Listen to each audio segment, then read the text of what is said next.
I'd like to introduce first myself. I'm Deb Oakley. I'm one of the volunteers here at the Webster Museum. And introduce our speaker, Beth Davis, who we're so fortunate to have today. I know from reading about Beth that quilting and making quilts is, part of her heart. She really enjoys doing that. Her interest in the art has led her in several different directions over the decades. Yeah. And she has been studying both the people that have been creating the quilts as well as the history of why those quilts were being created during that time. Some of you may be familiar with Beth, so this may be familiar to you, but to many of us, I think we needed to hear a little bit about her background. She's researched fabric dating, quilt patterns, so we have some templates and different patterns around, quilt construction, conservation care, preservation of these artifacts, all important, entering into the vintage quilt era. She has a certificate that is in quilt history, as well as the rigorous, I understand, certification to be an appraiser for quilt textiles. So she comes to us with good background. I did have some help, though. That person right there, she helped me through that. Oh, wonderful. Wonderful. She's contributed to the largest oral history collection in the world and has written a book. Quilters Save Our Stories. Mm-hmm. Yeah. Very important for us quilters. And has written a book at the bequest of the Genesee Country Village and Museum on their quilt collection. She's retired right now from the Genesee Country Village and Museum. They've combined their words here. She worked there for 10 years in various capacities. Yeah. So I consider, from reading all about Beth, that she's really at her peak of knowledge base right now. I mean, think of it, the years and you that... twisted my arm. So we are lucky enough to be going to listen to her speak on the journey through quilt history. Yeah. Fantastic. So I see a lot of familiar faces here, so you might have heard me say some of this stuff at some time in my past history of speaking, but okay. Well, I want to thank y'all for inviting me here today. It's kind of great. Like I said, I've been retired. I'm kind of like wanting to get out of the limelight and kind of wanted to just quilt. But, you still get dragged kicking and screaming into these. Not that I don't love doing this. Okay, so let me start our little journey into quilt history. I mean, we're surrounded here by some beautiful examples of quilt history, and I'll hopefully tell you a little bit about some of these quilts that you see. Throughout history, quilts were used as bed coverings, also to decorate your homes, as a means to earn an income, and as a way to promote a social cause and express opinions. Sounds kind of more modern, doesn't it? But they were also used to commemorate an event or a loss. In addition to these stunning visuals that you see, quilts can actually offer us a way to understand the economic circumstances, international trade, technological developments, and the community and the society that they were produced in. Now, you want to keep in mind that the form, the function, and the history of quilts are as intertwined as the stitches that hold them together. We can be captivated by the design of a quilt, its color, its pattern, and yet a child tucked into bed on a cold winter's night can only be aware of the comforting warmth that the quilt is giving. So quilting was actually, it's quite an ancient concept. For centuries, the Chinese, wisely reasoning that 2 or 3 layers of material joined together with needle and thread were warmer than one. And they made padded winter clothing. And later, the Crusaders discovered that their adversaries were wearing stuffed garments underneath their chainmail. Now, this extra thick layer of padding provided actual more protection from the slings of arrows and whatever they were using at that time, and prevented chafing more effectively than just a single shirt would wear underneath your chainmail. And for some of the poorer soldiers who couldn't afford the chainmail, that's all they had was their quilted gambesons, that's what they were called, as their only protection. So the idea started to spread pretty rapidly at this time because since most of Europe was experiencing really cold, bitter cold winters in the 13th and 14th centuries, the quilting was done not only for practical purposes of keeping warm, but they were also used for adornment. Petticoats were a showcase for the very skilled needle worker who would creatively pull up her dress so that you could see her petticoat. So fashion became changed because you wanted your petticoats to be seen, not something that, you know, was an undergarment. And then let's move up a few centuries. And during America's colonial period, it was important for women to know how to sew. From girlhood, she was taught the skills that would aid in a successful running of a household. And just as she would be expected to peel potatoes for the evening meal, these young daughters were given needle and thread to help their mother with the endless amount of family sewing.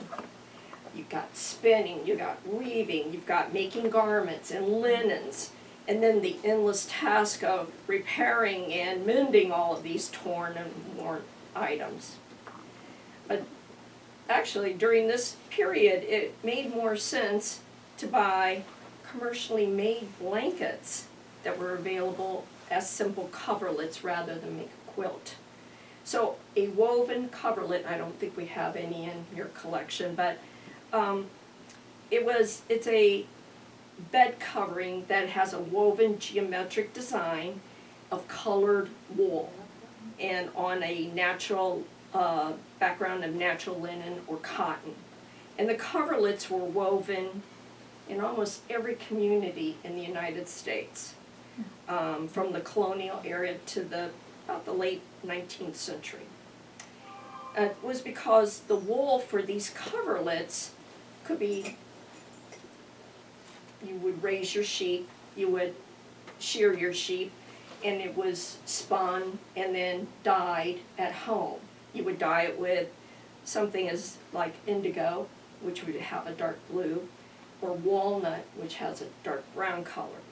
And then you would deliver it to your local weaver, because most people didn't weave in the home, because it takes a large loom. And the local itinerant weaver would weave it for you and then hand it back to you when it was complete.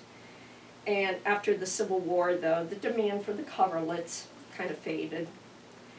And so we start seeing more quilts. Whole cloth quilts emerged out of Europe in this time period, particularly in England, late 1600s, 1700s. And then when the settlers started bringing these quilting traditions to North America, these quilts traveled with them. And that's some of the earliest quilts that you will see in the United States were whole cloth quilts. They were often owned by wealthy families, due to the high cost of imported fabrics such as silk or glazed wool. Typically, these quilts would have very intricate designs quilted in them rather than the piece patchwork type designs. And another early style that was around the same period was involving appliquing flowers and other designs to a solid cloth, and it was called broderie purse or cut out chintz. And the reason why they did that was because chintz is very expensive, and so it made sense to cut out the fancy designs and then place them onto a plain black background where you would applique them down. And so it was a way to make use of your really expensive fabric. And chintz fabric, in case you're not familiar with it, it was large scale florals or exotic motifs, like you would see like the tree of life or a vase with flowers in it. And then they were printed with a very bright dye. Mostly they came out of India. And then they were glazed or polished. And they're similar to what we think of nowadays as upholstery fabric or drapery fabric, kind of that heavyweight material. And you've heard of the term chintzy, right? Yeah. And you think, where does the word chintzy come from? Well, it comes from the fact that some of the manufacturers of chintz fabric are maybe a little less, on the up and up. And they would use, instead of the, very expensive process of polishing the fabric with waxes, they would use something like egg whites. Makes the fabric shiny, but as soon as it got wet, some of the homes were not totally waterproof, and you would see this beautiful quilt that was, no longer shiny and pretty. That's where the word came from. So during the 19th century, America saw an explosion in the art of quilt making. Thanks to the cotton gin and the powerful textile industry churning along our eastern seaboard, fabric and batting for quilts became cheap and plentiful. And after the American Revolution, the demand for more efficient and less costly ways to produce printed textiles and dyes helped drive the American version of the Industrial Revolution. The inventors and mechanics were lured from the British textile factories, and of course they were patted down as they left on their ship, and they were not allowed to bring the plans for any of these. So most of the information we got on how to build these pieces of intricate equipment to weave and dye and print these fabrics came in their heads. So we have to really appreciate all the work they did to get that information here. So that's what helped shape our 19th century American textiles. In the mid-1800s, it was the golden age of applique with very elaborate quilting. A red and green floral applique, one that you have on your little slideshow, it was actually considered one of the woman's best quilts. Generally, one of these labor-intensive quilts was made either just before her marriage, as part of her trousseau, or later in life when the children were grown and she had some time to devote to making one.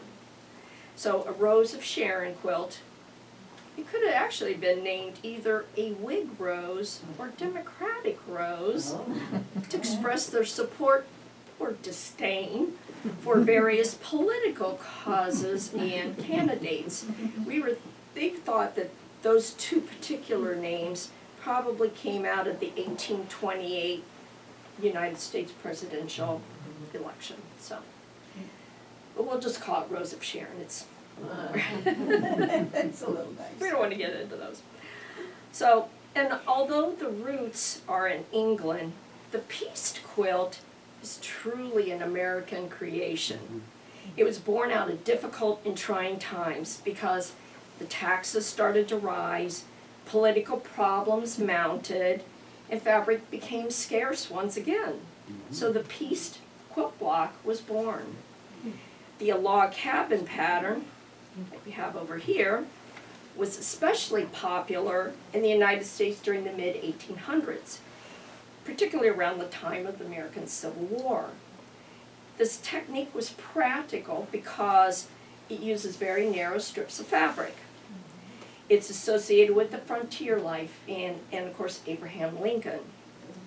The symbolism of a red or yellow center could be the hearth or the fireplace of the cabin. And then you have light fabrics on one side that represent day, and then you have dark fabrics on the other side to represent night. So it's a very popular pattern. And an arrangement of these blocks can create so many different secondary patterns like sunshine and shadow and barn raising and courthouse steps, and that's a courthouse steps obviously. So again, we're getting into all these different names. Many of these names are deeply rooted in the history of America. The influences upon the quilters' lives, their religion, their political, historical events, their environment, even the everyday objects that you use around your home or your farm were popular quilt block names. So many of these blocks have multiple names depending on where the quilt was made. Southern quilt names often reflect the rural life, religion, and nature. The Midwest names would reflect farming, expansion, and the pioneer life. And New England blocks often had maritime influences. You see a lot of compasses and that kind of thing.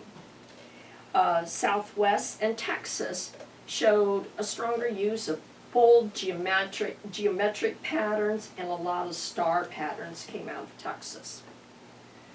So there's one interesting story I always like to tell about a particular pattern. It was called turkey tracks. Sounds pretty, common. We all have turkeys that wander around. But it also had another name. It was called wandering foot. Now, if you were making this quilt for your son or your husband, you would want to call it turkey tracks, not wandering foot, because if he slept under a wandering foot pattern, they said he may wander out west and never come home to the family. So you got to be careful of these names. So a large number of the late 19th century quilts reflected a great fondness for two-color quilts, like this album quilt you have here. Indigo blue and white are actually the most common, with turkey red and white coming in second. For centuries, indigo dye was highly prized for its range of color, its color fastness, and the ability to mask dirt and wear. Blue jeans, indigo blue, So, and if you ever seen indigo dyeing being done at like Genesee Country Village, it's kind of an odd to watch the process, because if you dye, let's say yarn, into the dye pot and you lift it out, it comes out green. It only becomes blue over time as the air hits it. It turns it into blue. It's kind of a fascinating thing. And we won't talk about how they, what else they had to do to get the dye. Okay, turkey red fabrics generally costs more because it was very complicated to dye. And again, it came out of India and the Middle East, and they weren't about to let that recipe go. So it took a long time before anybody in the U.S. was able to copy the dye for turkey red, so it was very expensive. But it was very desired, of course, too. But in the 1870s and beyond, the blue and white quilts unified the members of the Women's Christian Temperance Union, who adopted not only blue and white as their signature colors, but also making quilts as a means to raise money to support their cause. Now, signature quilts, they became popular in the United States during mid-1800s, and they were popular also for raising funds. So you will often see where people paid to have their signature placed on the quilt. And of course, if you paid a little bit more, you get a primo spot like in the center. If you didn't pay quite as much, then you might be over in the left-hand corner or the right-hand corner. But these were quilts that were often used as farewell quilts as people started to leave to move out west. So they were used as a way to record the relationships and the networks of the families on the quilts. And then as the women moved west, they brought their quilting with them, of course. On the wagon trains, the quilts became a necessity, used so much more than just keeping warm. They would wrap their precious keepsakes for transport. They padded the hard wooden seats, the boxes, and then, of course, the wagon beds. They were used as makeshift coffins when the need arose.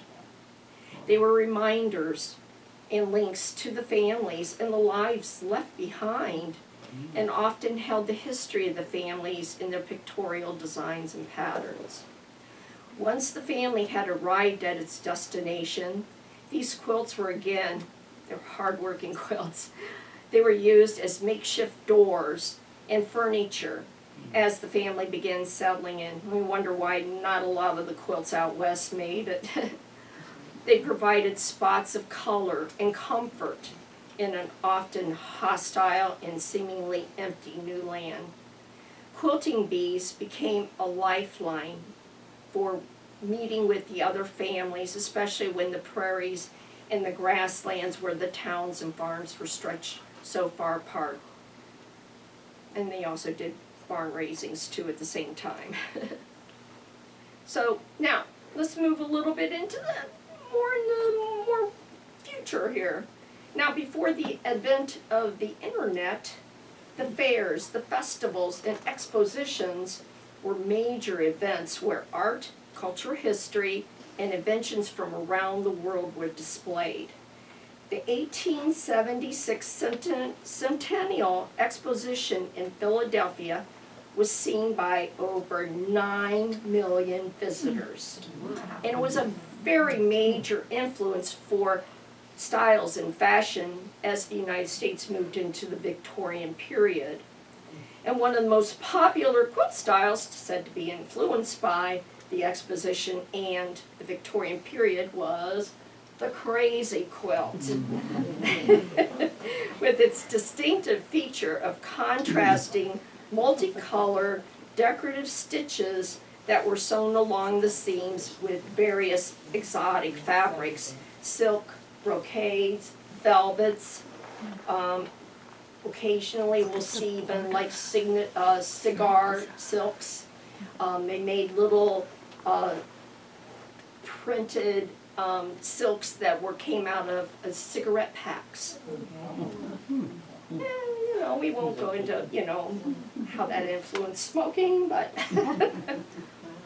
but you see that, and sometimes you'll see a dated ribbon, but oftentimes it's just this appearance of complete disorganization that is the essence of those crazy quilts.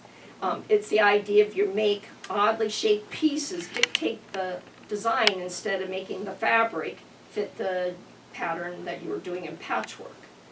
And part of the appeal is that they're not very practical and were seldom used as bed coverings, which is why we seem to have an abundance of crazy quilts that have made it through the years.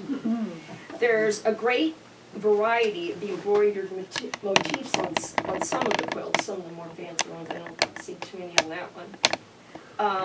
Often you'll see like oriental designs, fans. And again, that goes back to, you know, when we had the Centennial Exposition, Japan was a big influence. And so people, you know, saw the fans and wanted to put them on their quilts. Flower designs are often used on these quilts to convey a wide range of messages, some subtle, some not. You know, there'll be playful expressions of love and friendship to more somber messages of grief and loss. You would have calla lilies for mourning. You would have violets and daisies for innocence. You would have maybe a red rose for true love, or yellow rose for friendship. There were also different motifs like animals, insects, birds, owls were real big, spiders and spider webs. They really have a thing for those. And you would also have other things like horseshoes, stars, anchors, sporting equipment. I had a quilt once that I had in my possession. It had umbrellas all over, embroidered all over this crazy quilt. It was kind of creeping me out, so I got rid of it. Because I don't know what the umbrellas were. You know, maybe her husband owned a general store or something. I don't know. But you also see flags and religious symbols, Masonic type symbols in some of the quilts. So. But the style eventually fell out of fashion with the wealthy, and it moved into the rural areas and small towns. Some of the women could use whatever fabrics they had. They kind of shied away from the silk and the velvet and went to cotton and wool. So you will see some quilts from the later 1900s with crazy quilts that were wool. And they also abandoned the elaborate embroidery and embellishments.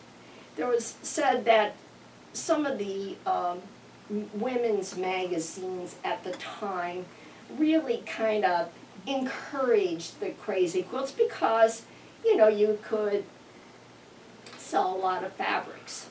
Oftentimes they said that women would go into their local dry goods store and say, you know, I just want a little piece of that silk fabric.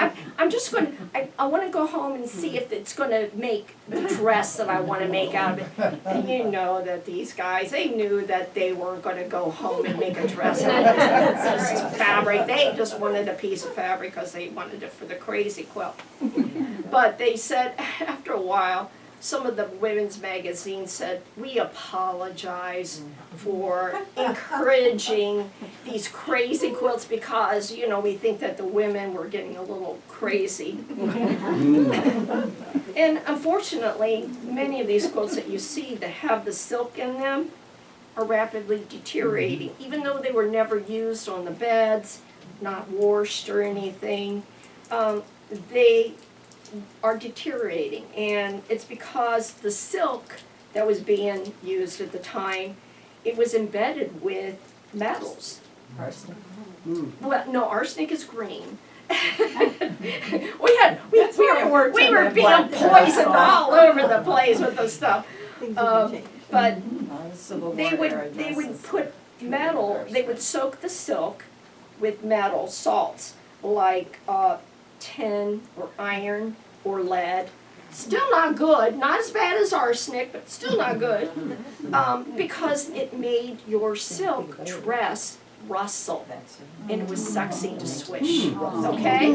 Ladies, sexy to swish. And it also made the dry goods store people very happy because silk was never sold by yard, it was sold by the pound. So the salt made the silk way more. And so everybody walked away happy, you know, swishy skirt and more money in your pocket. And unfortunately what happens though is the silk is rusting. And there's really nothing that can be done, you know, it's just shredding. Yeah. Oftentimes as praisers, we get crazy quilts on our table. And I would, you know, kind of dreadfully pick the quilt up after praising it so carefully because as you picked it up, little bits of fabric would just, I mean, we always had like a white sheet, you know, to cover the table, and it would be brown, so it was pretty bad. But there's nothing, you know, people say, well, you can put like sheer, lace to keep it together, but all that's doing is helping it rust way faster, so not much you can do.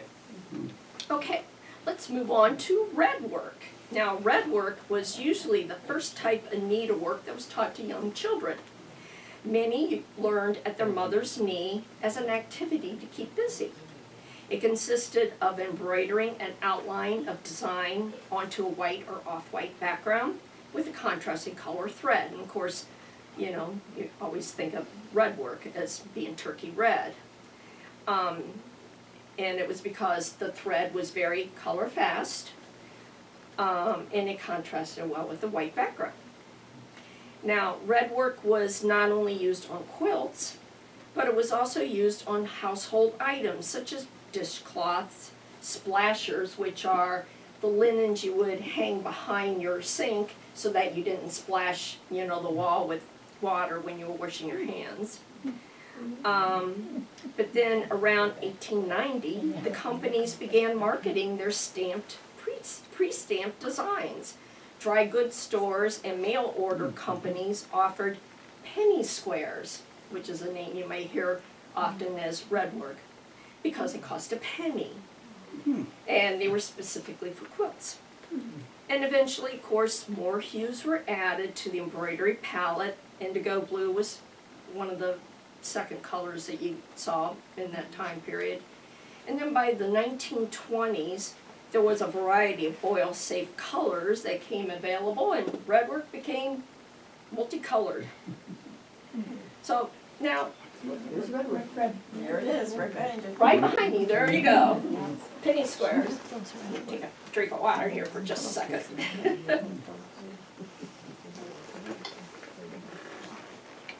All right. So now we're moving into the 20th century. All right? Quilting started to decline in the late 19th century. But then the colonial revival period in the first part of the 20th century changed that. Pre-industrial times were once again glorified, and handmade items were back in demand. America looked to its past for inspiration. The craft of quilting fell right into that, of course. And the changes in technology at this period also had its effect on quilting. The impact of the sewing machine, which was known as the queen of inventions. It was huge!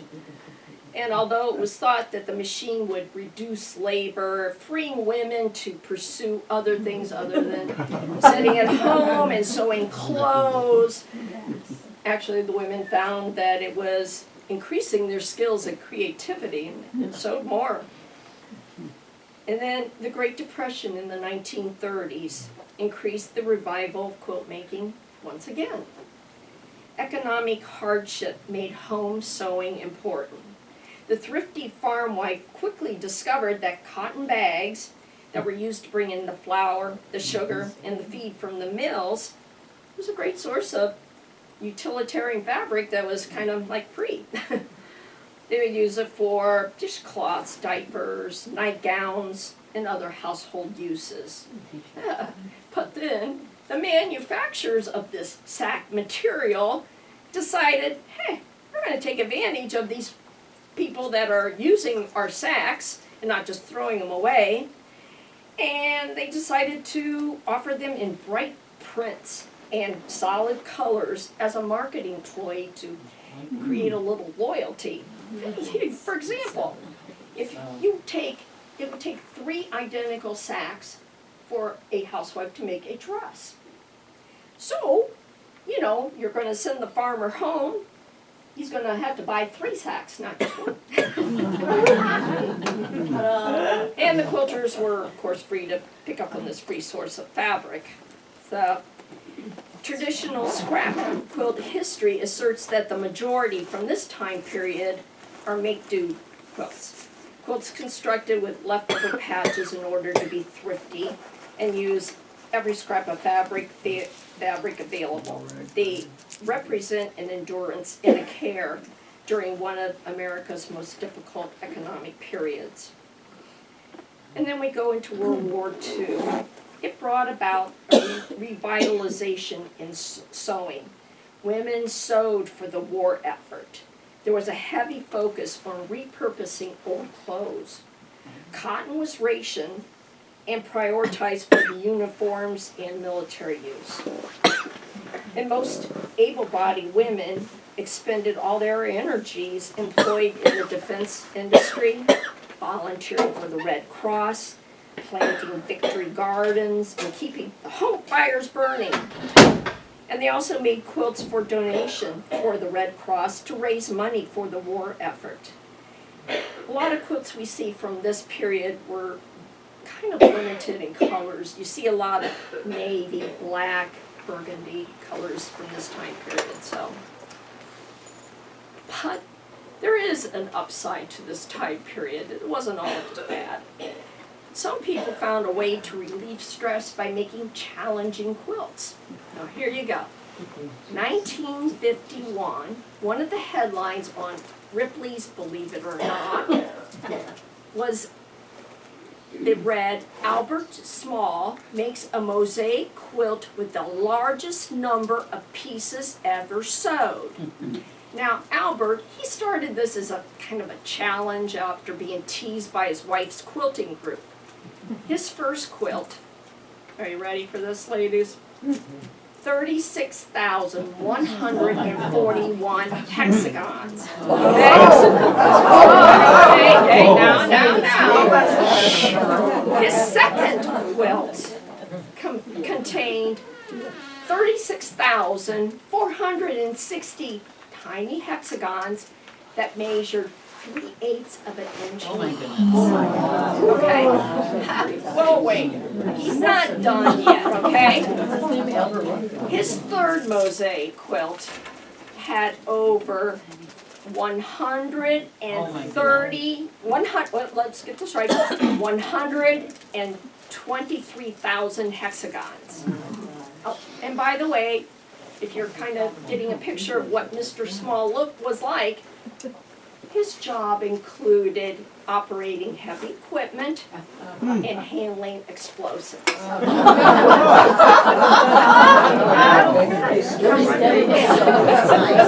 did it for stress. So there was a decline again in popularity after the Second World War. And it continued into the 1950s and 1960s because the quilt was being associated with lean times, making do. It was kind of frowned upon. It was old-fashioned. And then another phenomena. The granddaughters of the few quilt makers that were left began to revive an interest in quilt making. It was the Back to the Land movement, prompted by anti-materialism of the late 1960s. Not that we're aging ourselves here. And it generated a desire among many young people to learn some of these hand skills that have been kind of neglected. And then we move into the 70s and 80s, where there was a very distinct point of view influenced by the bicentennial. There was a pivotal time in American quilt making. Quilts were being seen as abstract art. Modern materials like double knit fabrics and polyesters, they were more readily available than cotton. So, like many of today's modern quilts, these polyester quilts of this time period were a fresh, innovative use of color. And, of course, poly quickly went out of use. I mean, it was uncomfortable to wear in hot weather. But boy, I tell you, some of the quilts that were made with this fabric still survive today. And they're heavy, and they're durable. Tough to needle. Yeah, they're hard to needle. That's why most of them are tied. I see very few of them quilted. So now, as we end our journey through history, I want you to just imagine what the colonial quilt maker, if she saw today's fabrics and our tools, what would you think she'd be thinking? I think she would be astonished, skeptical, and delighted. First reaction might be, so much fabric, you know, because in the 18th and 19th century it was precious. And you know, the modern fabrics would be almost magical to her. And you might not have to learn the skill from your mother. And nowadays we can learn from numerous teachers from around the world. Just get on Zoom and you can learn. And our tools would probably shock her the most, with rotary cutters, rulers, and long arm quilting. But after the initial shock, you know, she might just recognize something familiar. You know, that quilters still gather to sew and share and make quilts to mark occasions, express opinions, and give us gifts from the heart. So I hope that you've enjoyed taking this little journey with me today.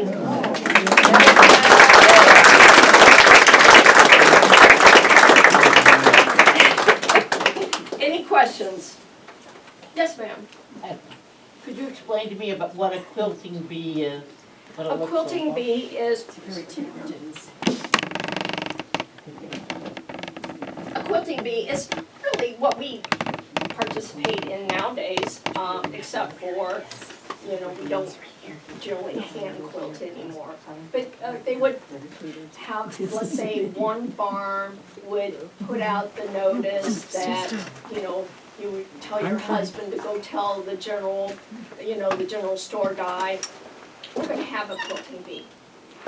You would make a bunch of food, you would bring all the food to this farm, you would set up quilting frames.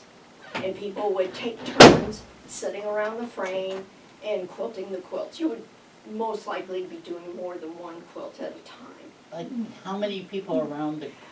Generally, I think we can get like 6 people, Oh, yeah. depending on the size of the frame. And the frame wouldn't be, it was like long poles, Yeah. and you would use kitchen Got one chairs. upstairs. Yeah, okay, you use the kitchen chairs to Yeah. prop it up, so, yeah.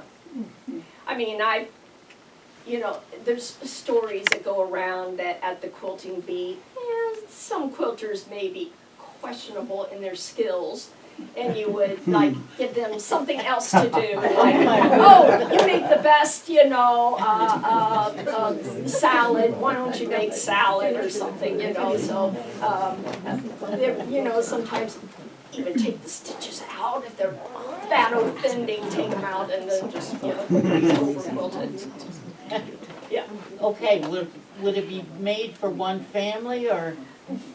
Generally, whoever's hosting would be the one that would have, you know, it would not be just you, it would be you, your daughter, your, you know, your a couple other daughters. You would all be making quilt tops in preparation for this, Okay. so, Nice. yes. But you're talking starting in the 1700s. Do you have any idea when the first needles were, where were they There made? are, it's kind of weird because there are even, bone needles were, you know, done from way back. There are little ivory figurines from Egypt back, you know, how long ago was that? That look like they have a quilted garment.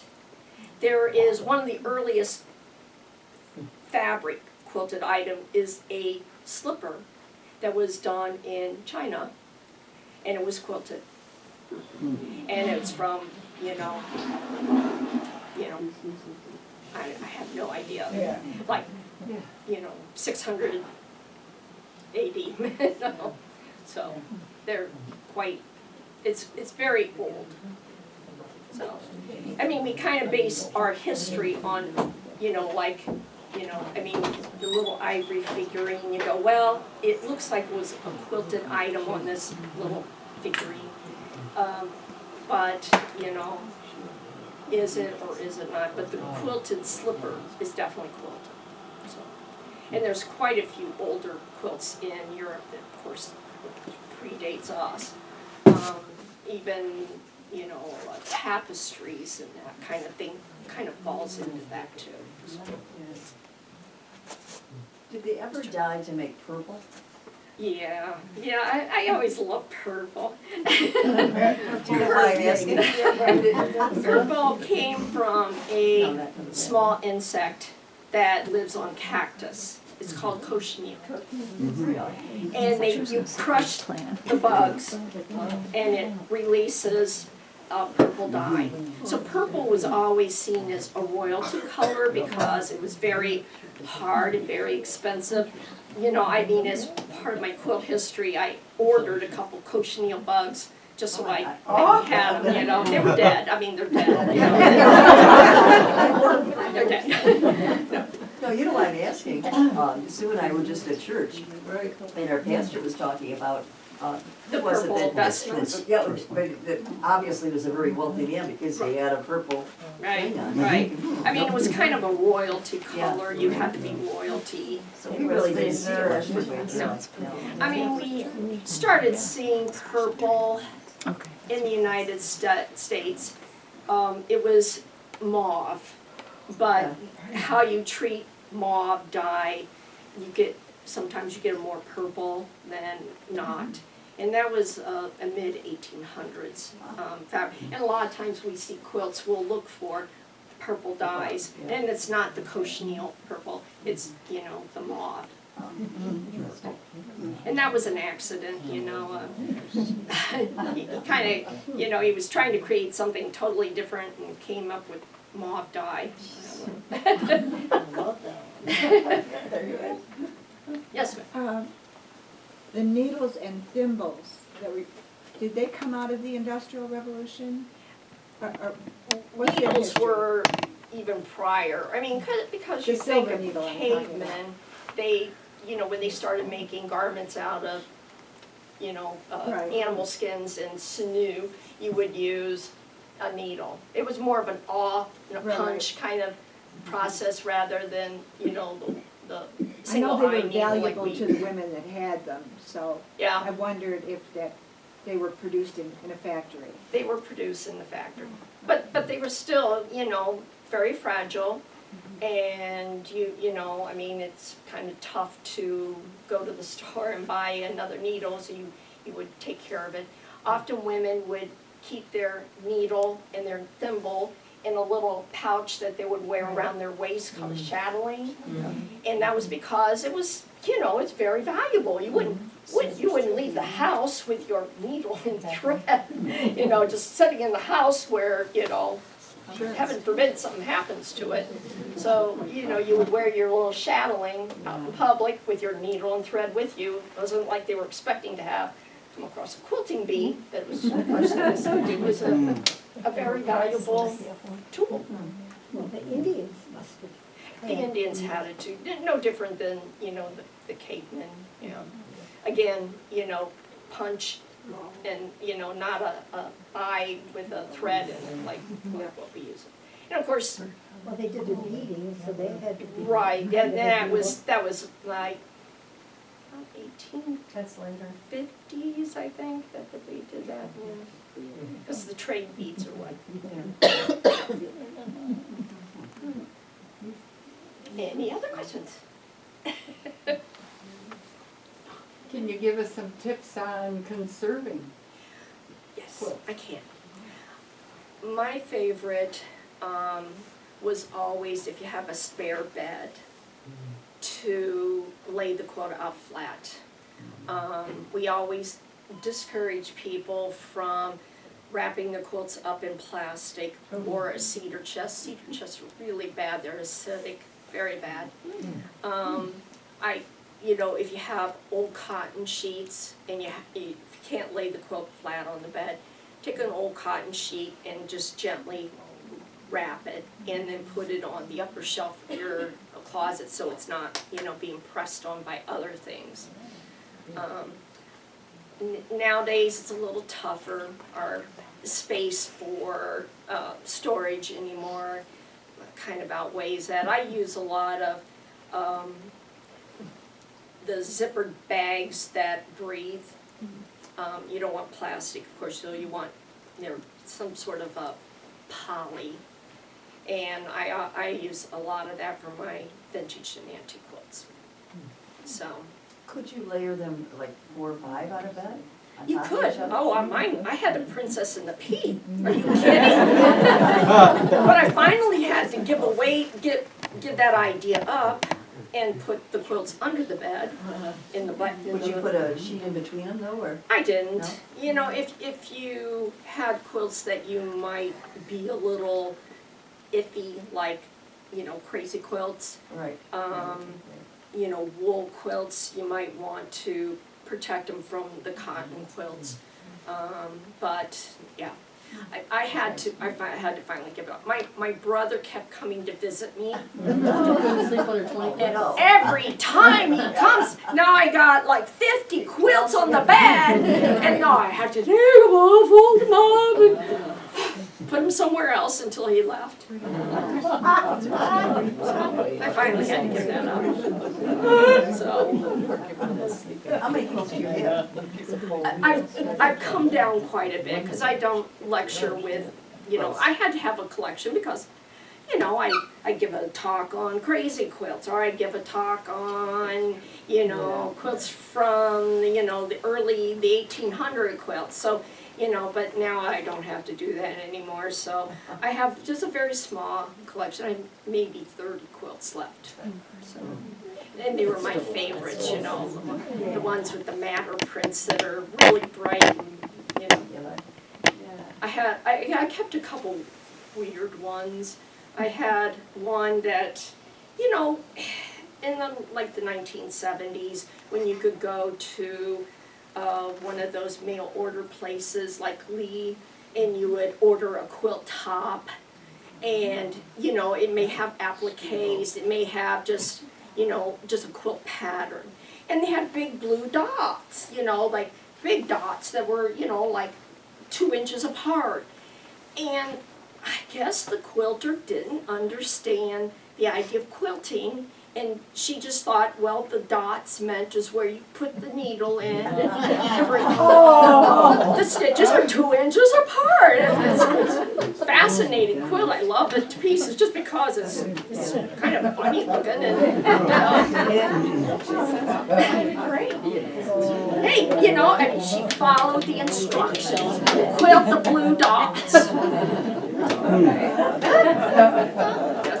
Is it true that you should fold the quilt a different way every time you have to fold it? Yes, and I do that when I take them out of the bags that they're in. Instead of quilting in quarters, I may quilt them into thirds and lay them, you know, long way in the bag, because my bags are like this big and this big. So, you know, and then another time I take them out, you can air them out if they are smelling musty. You know, pick a nice, warm, sunny day that's not too windy, and just lay the quilts out on the grass. The chlorophyll in the grass is actually a great deodorizer, and it will, you know, it will be, you know, your quilts will smell nicer. So, well, if they're not out there for like, you know, a days on end, I wouldn't want it out there for days on. I mean, all my quilts that I make and I use them on the beds, I wait till spring. I, you know, have made a couple that, you know, I can switch them out, and then when spring comes, I wait for the perfect day, and I'll wash them, and of course I don't dry them in the dryer. I take them outside and lay them on the lawn. My non-quilting neighbors walk by. Yeah. What are you doing? I try not to. Only if the dog had an accident and it's January and I don't have a possibility of drying it outside. I will put it in the dryer till it's just barely dry, and then I'll lay it on the bed. The bed with, you know, the Princess and the Pea bed, because, you know, my brother isn't there now. And I'll let it dry the rest of the way. Some people will even put fans on there, but, you know, if you keep it up off of the bedding enough, it'll dry. Yes, sir. In terms of storing antique quilts, in place of using cotton sheets, is acid-free archival paper acceptable? The problem with acid-free tissue paper, it does not stay acid-free. An acid-free box will stay good for 5 to 10 years, but the tissue paper only is good for about 3 years, and then, because it's made out of wood. I mean, tissue paper is a wood product, and it will start to turn acidic. So, Just from in the Genesee process. Country Village, we do not use tissue paper. We use Okay. muslin, that you know, you wash Muslin. the muslin, and we use muslin, and we make little muslin tubes by sewing the muslin into a tube and stuffing it with poly batting, and poly's fine, it's not touching the quilt. And we use those to gently fold the quilts so that they're not hard creases, and that way we can store them in boxes, acid-free boxes. Thank you. Yep. You see a lot of craft people wanting to take old quilts and chop them up and make jackets and stuff. How can you tell that the quilt should not be, you know, at what Done. point, yeah? Well, that's kind of a deep subject. When we first started seeing people do that, we all went, oh, vapors, I'm fainting here, because you just don't do that. Nowadays, you go, if it's being used, I don't care. It's being used, it's being seen, it's being loved. Who cares that it's now a jacket, you know? Yep. Sometimes it's the only way to save the quilt, because Sometimes, my mother yes. left some colonial quilts in a chest in the basement. Which, if they got They mold, flood, yeah. and the mice ate rather Yeah. large holes, there's no way to save it. This one like the better idea. So I think the only way to cope with this thing that was made in the early 18th century is to actually turn it into something else. It's the only way to I mean, preserve it. I've seen quilts that were so Like bad that I sit there and they go, well, nobody in the family wants it. So Right. then what do? Well, you know, it's gonna end up in a landfill, Better Land- some of it end up in the I landfill than the take whole it, thing. cut it, put it in a shadow box, give one to each of the family members.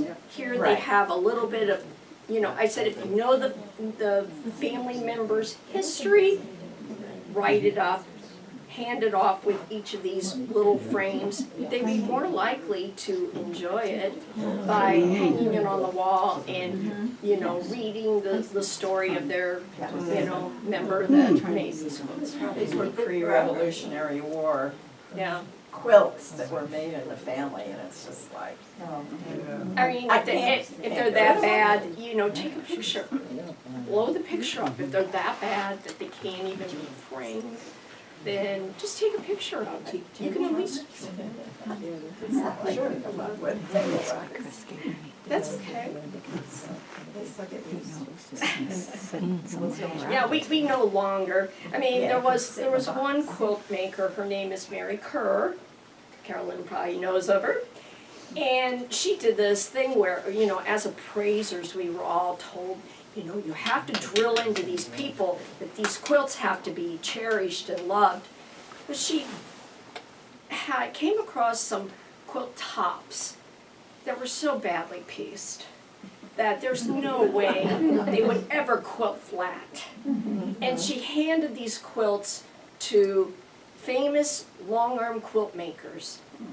And these quilts came back, they were drop dead gorgeous. Now these are quilts that now can be put back into society and loved and used, and you know, oh, if it's a quilt from, you know, prior to 1890, you can't sew it on a sewing machine. Oh yeah, you can. You know, and they turn out gorgeous, and so yeah, you don't want to, you know. our So, foremothers we would don't- have we done don't. anything to have a machine. That's right. Is there any sort of market to sell old quilts if no one in the It's family tough. wants them? It's tough. You know, I mean, you know, that's kind of one of the reasons why I got out of appraising. I loved appraising, but more and more my clients were people who had these beautiful, historic, vintage and antique quilts, and no one wants them. And so I spent most of my time trying to search the markets as to where they could sell them. A lot of museums, Deb and I were talking about it, a lot of museums, you know, won't take any more quilts. You know, these museums are no longer America's attic, like a Smithsonian. And, you know, they just don't have the space. They don't have the funds to store these things. I mean, they have to be taken care of, they have to be stored. And so, you know, it's tough. I mean, eBay is one of the best places still, Etsy once in a while. It's tough. I gotta sit down for a minute. I have a Getting a question. hitch on my side, man.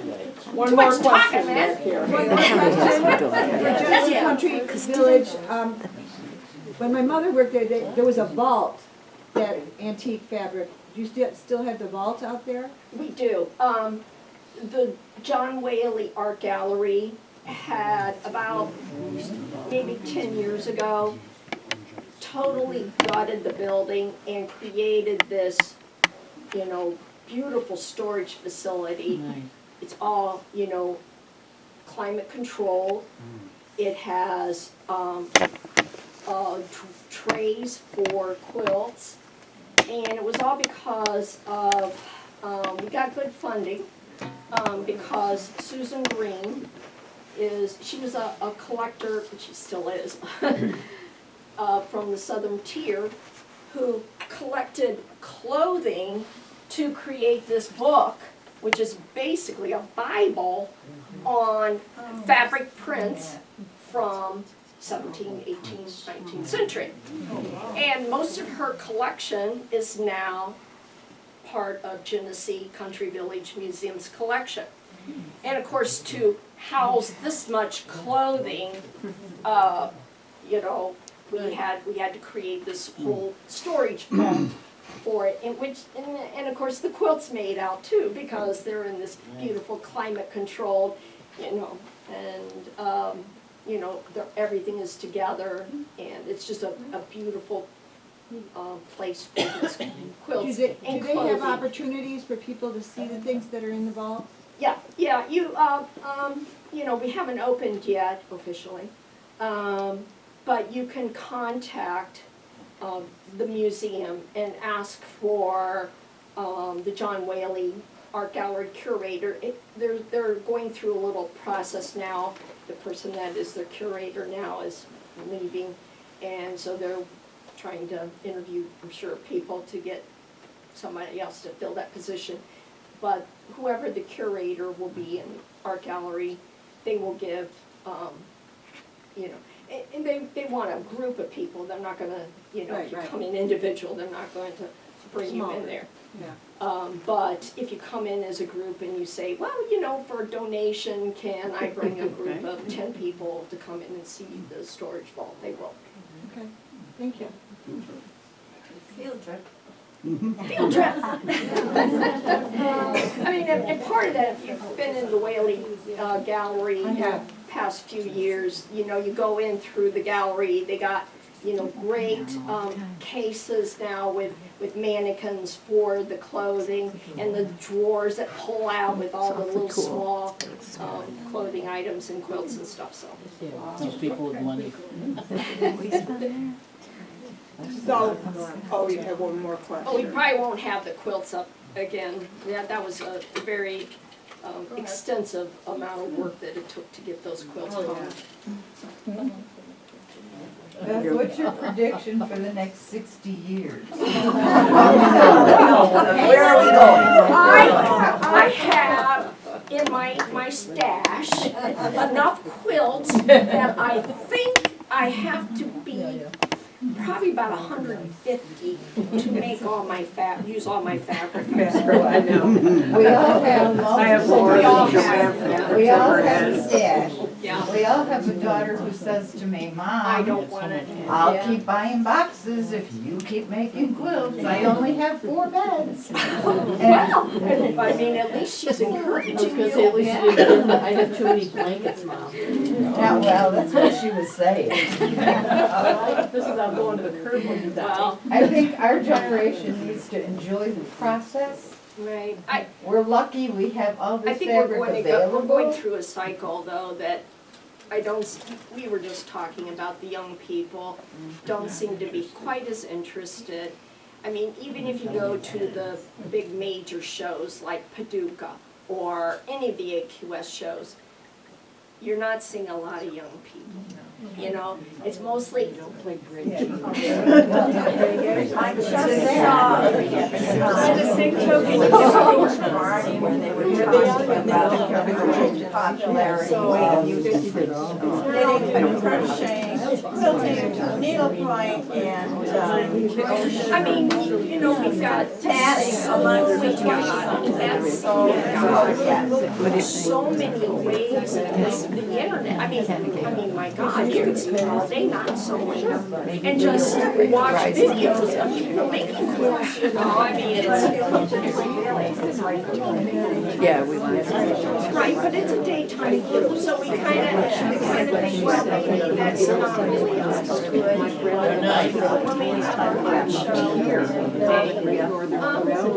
let's see what kind of people. I mean, we've got. So before people generally leave, I want to first of all, I mean, you can continue in a few minutes, but thank, of course, the very knowledgeable person. Just amazing information. Yeah.